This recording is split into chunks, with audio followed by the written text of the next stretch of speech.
building on the last episode's foundation of being honest with yourself, it's there are a ton of times when no amount of radical honesty is going to be sufficient to help you get around the edges of the sort of demon you're facing. And I say no amount of honesty because you can't even see the blind spot. These are developmental blind spots that you have. We all have them. There's no one is immune from the blind spots that come from growing in the way that people grow. So as you go through the process of exploring your blind spots, you're going to find that everything seems okay. But you keep doing these weird things, whatever they might be. So I'll give you a discrete example from my life.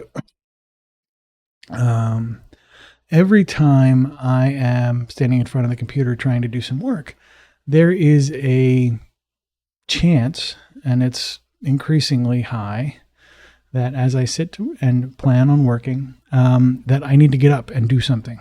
I need to go get, my coffee's empty. I need to go get coffee. Or I need to go check and see, I thought I heard a noise outside. Or the more often I do these kind of get up and checking on things, is an indicator for me, now that I'm being honest with myself and I'm beginning to understand what that looks like, that I am either confused about the work I'm doing, I'm avoiding the work I'm doing.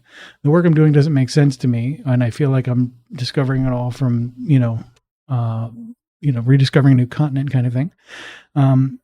Or I'm overwhelmed by the volume.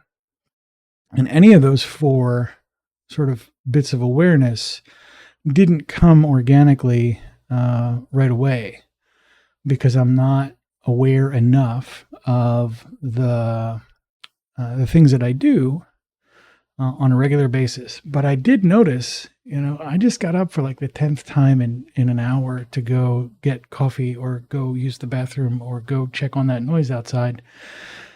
Maybe something's happening there that is a behavior that I'm undertaking to avoid what I was supposed to be doing. This is how you start to peel up the edges of your blind spots. How I deal with the sense of ambiguity or potential inadequacy or the exploration of new concepts and ideas seems to be getting up and avoiding stuff by going pretty much anywhere else but where I'm supposed to be to get the work done. And so this behavior set of mine might be similar to a behavior set of yours. It might not. You might find that the way you avoid or the way you distract or the way you get away from your discomforts, whatever they might be, are completely different. You might become productively unproductive, as I call it. It's where you're doing things that feel productive, but they're not the thing you're supposed to be doing. So you might become an exercise person who's just perpetually exercising as a way to avoid doing the thing you're supposed to do. Nobody's going to fault you for exercising, but when you're doing it and at the expense of all the things you should be doing, it's no longer productive. It's counterproductive. And that goes back to the last episode about being honest with yourself. So as you are trying to figure this stuff out, as you're working on sort of peeling up the layers of your own behavior and what the origin story is for those things and how you're going to adapt and what are you going to do to fix it, start looking for those behavioral red flags, those little symptoms of something that you are avoiding or you can't see. This is, again, part of that discovery process that, we all have it. It's all going to be different and no one else can do it but you. So keep an eye out for repeated behaviors. Keep an eye out for avoidant behaviors. Keep looking, and you'll find that coupled with a strong sense of honesty and a good, strong sense of courage, you should be able to start working out some of these invisible demons that have been haunting you for God knows how long. In my case, almost 50 years. So good luck.